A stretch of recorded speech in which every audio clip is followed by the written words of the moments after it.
Hello guys, Prince classes के online platform पर आप सभी का हार्दिक स्वागत एवं अभिनंदन। दोस्तों, आज हम बात करेंगे क्लास 10 और उसके अंदर विषय गणित के बारे में। क्लास 10वीं गणित के बारे में हम बात करेंगे कि गणित के अंदर टोटल 2024 में जो बुक आई है उसके अंदर कुल कितने चैप्टर हैं या कितनी प्रश्नावली है, तो वो 30 है। यानी क्लास 10वीं के अंदर गणित के अंदर कुल प्रश्नावली की बात करें तो कितनी है, 13 है। और 13 के अंदर किस प्रकार के सवाल आगे बोर्ड के अंदर पूछे गए हैं और किस प्रकार के सवाल पूछे जाएंगे, इसकी हम एक एक प्रश्नावली का प्रत्येक क्वेश्चन को विस्तार से हल करेंगे। दोस्तों, बने रहे और यदि आप ऑनलाइन चैनल पर नए हो तो लाइक शेयर सब्सक्राइब जरूर करें। अब हम बात करेंगे कि गणित के अंदर प्रश्नावली पहली, और जो प्रश्नावली पहली है वो है वास्तविक संख्या। क्या है? वास्तविक संख्याएं। वास्तविक संख्याएं या रियल नंबर। वास्तविक संख्या या रियल नंबर के बारे में हम आज बात करेंगे। इसके अंदर हम 3 प्रकार के सवाल बोर्ड के अंदर पूछे जाते हैं। किस किस प्रकार के सवाल पूछे जाते हैं इसकी हम बात करेंगे। 3 प्रकार के सवाल पूछे जाते हैं हर वर्ष की भांति इस वर्ष भी इन 3 टाइप के सवालों में से एक टाइप के सवाल बोर्ड में आपको देखने को मिलेंगे। पहला क्या है? एलसीएम या लसअ ज्ञात करो, या एचसीएफ या मसअ ज्ञात करो। इन दोनों में से एक सवाल आपको बोर्ड के अंदर देखने को मिल सकता है, या फिर आपको एलसीएम दिया जाए, एचसीएफ दिया जाए और प्रथम संख्या और द्वितीय संख्या, इन चारों में से 3 मान दिए जाएंगे। ये 3 मान दे दिया जाए, द्वितीय संख्या पूछ सकता है, या ये 3 मान दिया जाए और आपको लसअ पूछ सकता है। इन तीनों में से, चारों में से 3 मान दे रखेंगे और एक मान आपको पूछेंगे। आगे हम बात करेंगे सिद्ध कीजिए कि दी गई संख्या अपरिमेय है। यानी आपको संख्या दी जाएगी और उसमें से आपको सिद्ध करना है कि जो आपको संख्या दी गई है वो क्या है? अपरिमेय है। इन तीनों टाइप में से एक टाइप आपको एग्जाम के अंदर जरूर पूछे जाएंगे और इसको आपको तीनों को एक एक करके याद करना है। इन दोनों को मिलाकर के आपकी प्रश्नावली पहली बनाई गई। इन दोनों को मिलाकर के प्रश्नावली आपको 1.1 बनाई गई और इसको मिलकर के एक आपको प्रश्नावली बनाई गई है, वो है प्रश्नावली 1.2। यानी वर्ष 2024 नई बुक है, उसके अंदर आपको पहली जो चैप्टर है या पहली प्रश्नावली है वो वास्तविक संख्या है और इसमें से 3 तरह के सवाल पूछे जाएंगे। या तो लसअ पूछा जाए या मसअ, या तीनों मान दे रखे, एक का मान ज्ञात करना हो, या सिद्ध कीजिए कि अपरिमेय संख्या है। इसमें से इस प्रकार के सवाल आपको अक्सर के अंदर देखने को मिलेंगे। मतलब 3 मान दे रखेंगे, चौथा मान आपको पूछा जाएगा। तो ऐसे सवाल बोर्ड के अंदर आगे पूछे गए और आगे भी पूछे जाएंगे। अब हम एक एक करके तीनों का अध्ययन करेंगे और वास्तविक संख्या वाला चैप्टर है वो हम इस वीडियो के अंदर पूरा करेंगे। अब हम बात करते हैं कि पहले हम बात करेंगे अभाज्य गुणनखंड। अभाज्य गुणनखंड, उसके बाद हम बात करेंगे एलसीएम और उसके बाद हम बात करेंगे एचसीएफ। अभाज्य गुणनखंड का मतलब क्या होता है वो देखो। जैसे आपके अभाज्य गुणनखंड का मतलब आपको सबसे पहले अभाज्य संख्या का ज्ञान होना चाहिए। अभाज्य संख्या वह संख्या जिसके अंदर या तो एक का भाग जाता हो या उस खुद का भाग जाता हो, अन्य संख्या का भाग नहीं जाता हो, उससे हम क्या कहते हैं? अभाज्य संख्या कहते हैं। अभाज्य संख्या की बात करें जैसे 2 है, 3 है, 5 है, 7 है और 11 है, 13 है, 17 है, 19 है। इस प्रकार की संख्या जिसमें या तो खुद का भाग जाता हो या फिर एक का भाग जाता हो, बाकी इसके दोनों के अलावा किसी का भाग नहीं जाता हो, ऐसी संख्या को हम क्या कहते हैं? अभाज्य संख्या कहते हैं। अभाज्य गुणनखंड किस प्रकार से ज्ञात करते हैं इसके बारे में हम बात करेंगे। कि आपको कोई भी संख्या दी जाए, जैसे यहाँ पर 12 एक संख्या आपको दी गई है और इसका आपको क्या करना है? अभाज्य गुणनखंड। तो कैसे निकालोगे इसको? अभाज्य गुणनखंड इस प्रकार से निकालोगे कि 12 एक खड़ी लाइन करके इसके अंदर किसका भाग दें और छोटी से छोटी अभाज्य संख्या। आपको पता है 12 के अंदर 2 का भाग जाता है कितनी बार? 6 बार। 2 का भाग कितनी बार जाएगा? 3 बार। और 3 का भाग 1 बार। यानी 12 का जो अभाज्य गुणनखंड होगा वह होगा 2 × 2 × 3। ये 12 का क्या है? अभाज्य गुणनखंड। यानी सवाल के अंदर अभाज्य गुणनखंड पूछा जाए इस प्रकार से निकालोगे और संख्या के आगे उसके अभाज्य गुणनखंड लिख दोगे। आगे क्या पूछा जाए? लसर पूछा जाए, मसर पूछा जाए, तो सवाल को किस प्रकार से करोगे इसके बारे में अभी बात कर रहे हैं। दोस्तों लसर और मसर में आपको 3 तरह से सवाल पूछा जा सकता है। या तो आपको एलसीएम एचसीएफ दोनों एक ही सवाल के अंदर दोनों ही पूछ लिए जाए, या एक दूसरा टाइप ये हो सकता है टाइप पहले के अंदर टाइप पहला क्या है? टाइप पहले नंबर के सवाल के अंदर दिया गया दोनों ही पूछते, संख्या दी जाएगी और लसब और मसब दोनों ज्ञात करिए। टाइप दूसरा क्या होगा कि आपको केवल लसब ज्ञात करने के लिए कहे एलसीएम लसब, संख्या दे रखी होगी और आपको कहे निम्न संख्याओं का अभाज्य गुणनखंड विधि से लसब ज्ञात कीजिए। तीसरा टाइप ये हो सकता है कि आपको संख्या दे रखी होगी और उसके अंदर एचसीएफ ज्ञात करने के लिए कहे, यानी मसब ज्ञात करने के लिए कहे। इस तीनों सवाल को, इन तीनों में से एक प्रकार का सवाल आपको एग्जाम के अंदर पूछा जाएगा। तो लसब और मसब कब ज्ञात करना है, कैसे ज्ञात करना है? जैसे आपके पास में संख्या है 6, 12 और यहाँ पर 18 ले लो। ये संख्या है, एक संख्या है आपके पास में 12, 32 और 16, और एक संख्या है आपके पास में, तीसरी संख्या है 8, 12 और 16।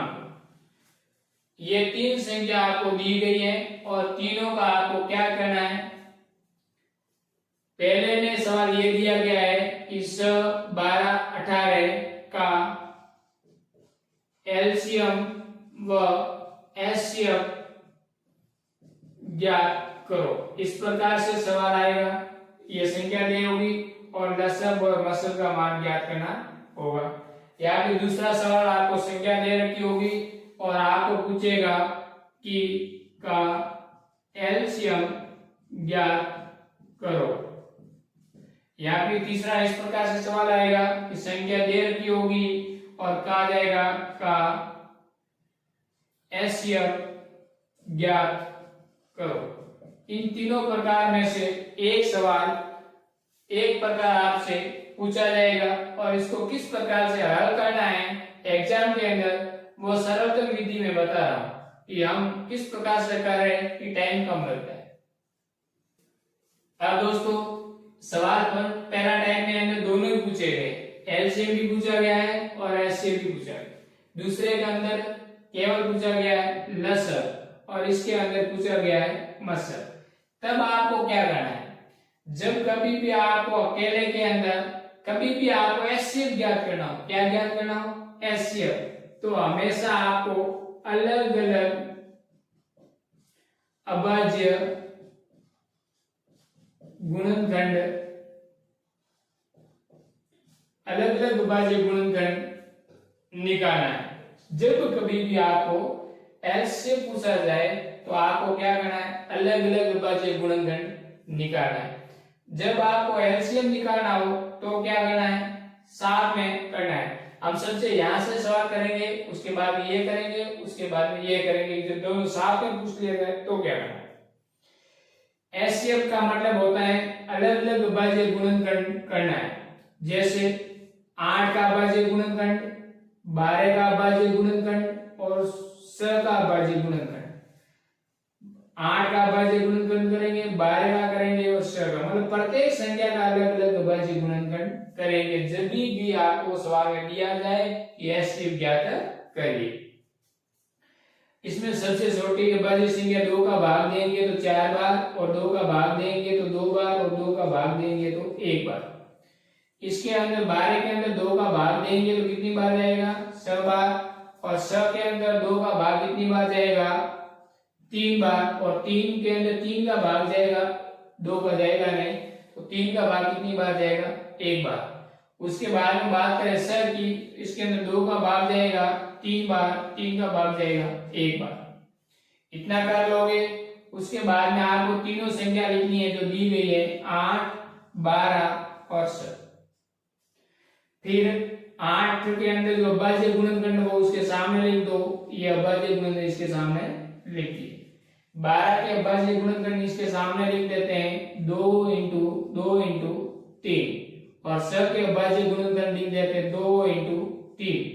ये बात समझ में आ गई। अब आपको क्या ज्ञात करना है, केवल ज्ञात करना है मसब। और मसब हमेशा क्या होता है वो देखो। मसब होता है कि वह अभाज्य गुणनखंड जो सभी में आया हुआ हो, है ना, तीनों के अभाज्य गुणनखंड जो कॉमन हो उसको लेना है। ये 2 है, ये तीनों में आया हुआ है, ठीक है। आगे ये 2 दोनों में आया हुआ, आगे तीसरे में नहीं आया हुआ तो ये 2 नहीं लेंगे। ये 2 इसमें आया हुआ, इन दोनों में नहीं आया हुआ तो हम नहीं लेंगे। अब बात करते हैं 3 की, 3 इन दोनों में आया हुआ, इसमें नहीं आया हुआ, तो हम बात करेंगे इसका जो मसब होगा क्या, 8, 12 व 6 का मसब, और वो कितना होगा, 2 अंश रहेगा। कारण 2 ही एक ऐसा जोड़ा है जो सभी में आया हुआ है, बाकी कोई भी अंक दूसरे जोड़े के अंदर नहीं आए हुए। तो आपको ये पूरा जोड़ा लेना है, जोड़े में से आपको एक अंक बाहर निकालना है, कितना, 2। ये हो गया आपका। केवल लसब पूछा जाए तब आपको इसको हल करना है। अब आगे दूसरी बात करते हैं कि मसब किस प्रकार से ज्ञात करना है। जब कभी भी आपको मसब अकेला ज्ञात करना हो तो आपको एक साथ में अभाज्य गुणनखंड ज्ञात करना है। एक साथ में अभाज्य गुणनखंड ज्ञात करना है।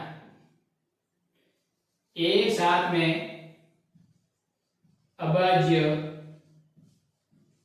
गुणनखंड, मतलब एक साथ में आपको अभाज्य गुणनखंड निकालना। वो कैसे, देखो सबसे पहले हम इन संख्या को लिखेंगे और उसके बाद में हम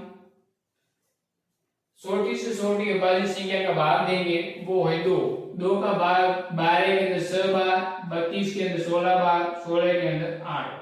2 का भाग हो जाएगा 6 के अंदर 3 बार, 16 के अंदर 8 बार, 8 के अंदर 4 बार, और 2 का भाग जाएगा 3 नहीं जा रहा ऐसा लिख देंगे 4 बार और 2 बार, और जाएगा 3 ऐसा कैसा लिख देंगे 4 में 2 बार और 2 में 1 बार, और 2 का भाग जाएगा 3 का ऐसे कैसे 1 बार 1 बार, अब भाग जाएगा 3 का, और 3 का 3 में 1 बार, बाकी ऐसा था ऐसा।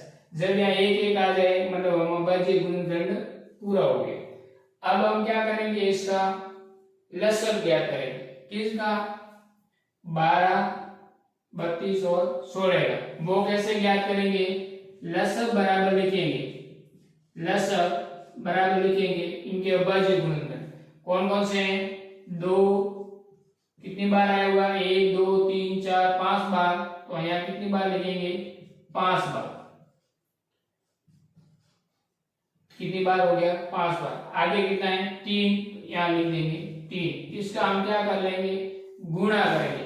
गुणा कैसे करेंगे वो देखो, 2 का गुणा 2 से किया कितना आया 4, 4 का पारा 2 बार बोला कितना आया 8, 8 का पारा 2 बार 16, और 16 का पारा 2 बार 32, कितना आ गया 32। आपके पास में कितना आ गया 32। 32 का गुणा किससे करना है 3 से, तो आगे गुणा कर लो, 3 दूनी 6 और 3 दिया 9, ये आपका क्या आ गया है लसब आ गया। मतलब प्रत्येक का गुणा करना है और जो मान है वो इसका क्या होगा लसब होगा। अब आपको तीसरा टाइप का, जो पहला टाइप का सवाल मैंने दिया कि दोनों साथ में पूछ लिया जाए तो क्या करोगे, तब आपको क्या करना है, जब साथ में पूछा जाए दोनों ही तब आपको अलग अलग करना है। क्यों, क्योंकि हमें एचसीएफ ज्ञात करना है, एचसीएफ हमेशा अलग अलग ज्ञात करना है। कैसे ज्ञात करोगे वो देखो, यहाँ पर आप अलग अलग लिखोगे 6, 12 और 18। 2 का भाग जाएगा 3 बार, 3 का भाग जाएगा 1 बार। यहाँ पर 2 का भाग 6 बार, 2 का भाग 3 बार, 3 का भाग 1 बार। यहाँ पर 2 का भाग 9 बार, 3 का भाग जाएगा 3 बार, 3 का भाग जाएगा 1 बार। यहाँ तक आपको समझ में आ गया है। अब अलग अलग आपको दे रखा, सबसे पहले क्या ज्ञात करना है, आप एचसीएफ ज्ञात करो, या फिर आपको क्या करना संख्या लिखनी है और संख्या के आगे अभाज्य गुणनखंड लिख लेना है, वो आपको ध्यान रखना है। अब देखो दोस्तों, स के अभाज्य गुणनखंड क्या है 2 × 3। आगे 12, 12 के अभाज्य गुणनखंड क्या है 2 2 3। 18 के अभाज्य गुणनखंड है 2 3 3। अब आपको पता है कि जब हम कभी भी एचसीएफ निकालते हैं तो कॉमन कौन कौन सी संख्या आई है उनका जोड़े में से अंक लेते हैं। यहाँ देखो ये 2 सभी में आया हुआ है 1, ठीक।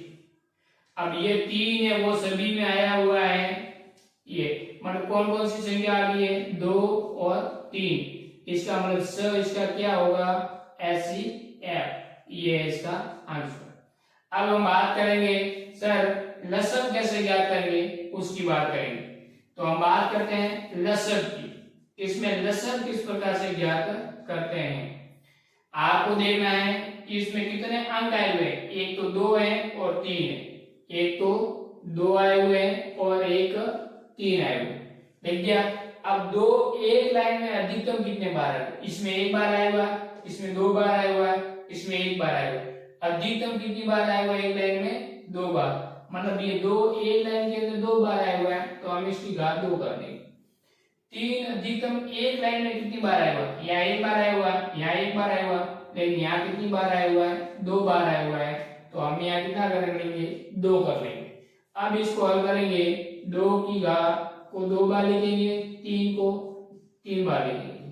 दो दो कितना हो गया 4 और 3 3 9, 4 का 9 से गुणा कर दोगे तो आंसर आएगा 37 यानी इसका लसन 37 और मसल स।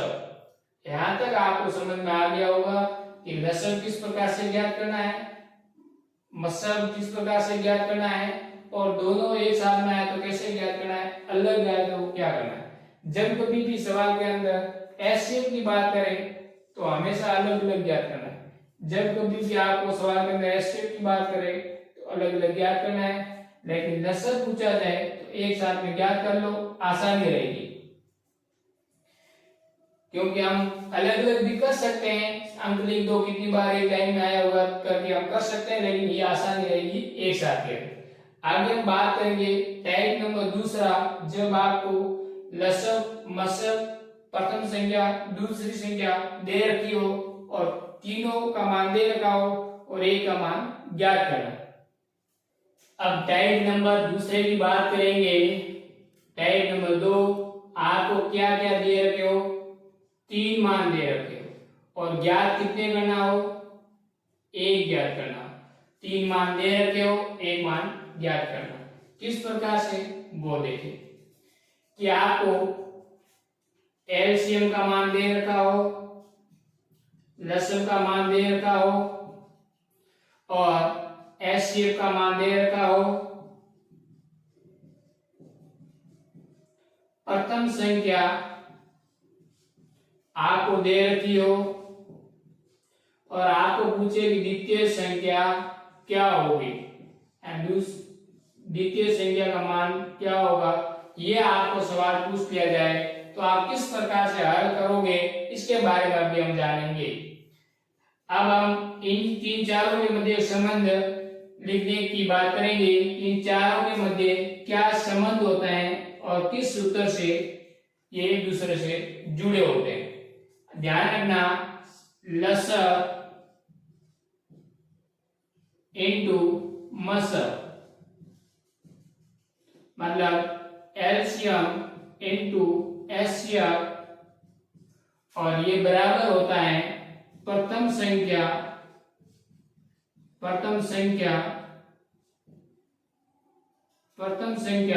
गुना द्वितीय संख्या।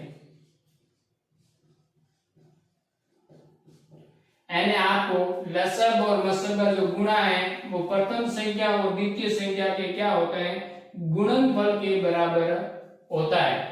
यानी तीनों का मान दे रखा जाए, एक का मान पूछा जाए तो हम आसानी से ज्ञात कर सकते हैं। एग्जाम्पल में दूं कि एक एग्जाम्पल आपको दूं और आप इसको समझने का प्रयास कीजिए। यदि एलसीएम स एवं एलसीएम का मान स है, एचसीएफ का मान 2 है तथा प्रथम संख्या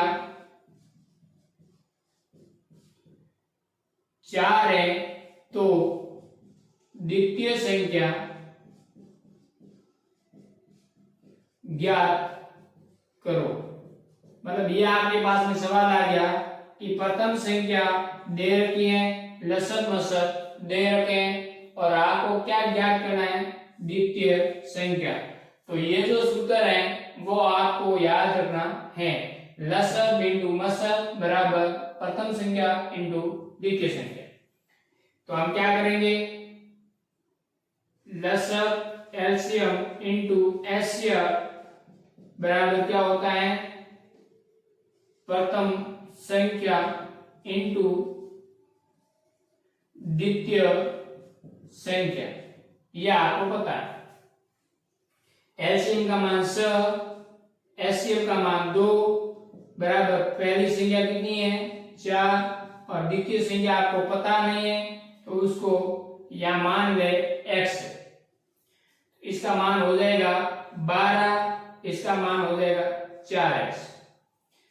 यानी आप इस प्रकार भी लिख सकते हो 4x बराबर कितना है 12 और आपको x का मान ज्ञात करना है तो x बराबर क्या होगा 12/4, 4 का भाग 12 के अंदर 3 बार, यानी x का मान कितना आ गया 3, और वो आपकी क्या है द्वितीय संख्या, क्योंकि हमने द्वितीय संख्या को क्या मान रखा था x, तो आपका द्वितीय संख्या क्या आ गई 3। किस प्रकार से ज्ञात किया है आपको समझ में आ गया होगा कि प्रथम संख्या द्वितीय संख्या लसम और मसम के अंदर किस प्रकार का संबंध है, इसको आपको याद रखना है।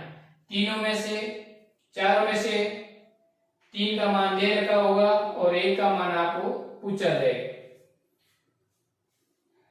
आगे हम बात करेंगे प्रश्नावली 1.1 की, उसके अंदर इन दोनों पर जो टाइप पहला और टाइप दूसरा, इसमें से किस प्रकार के सवाल आए हैं और उसको किस प्रकार से हल करना है और एग्जाम के अंदर किस प्रकार से पूछे जाएंगे, इसके बारे में। दोस्तों, ऑनलाइन चैनल पर नए हो तो वीडियो को लाइक शेयर सब्सक्राइब जरूर करें, ताकि गणित के प्रत्येक प्रश्नावली का प्रत्येक क्वेश्चन आपको इस बोर्ड पे करवाया जाए।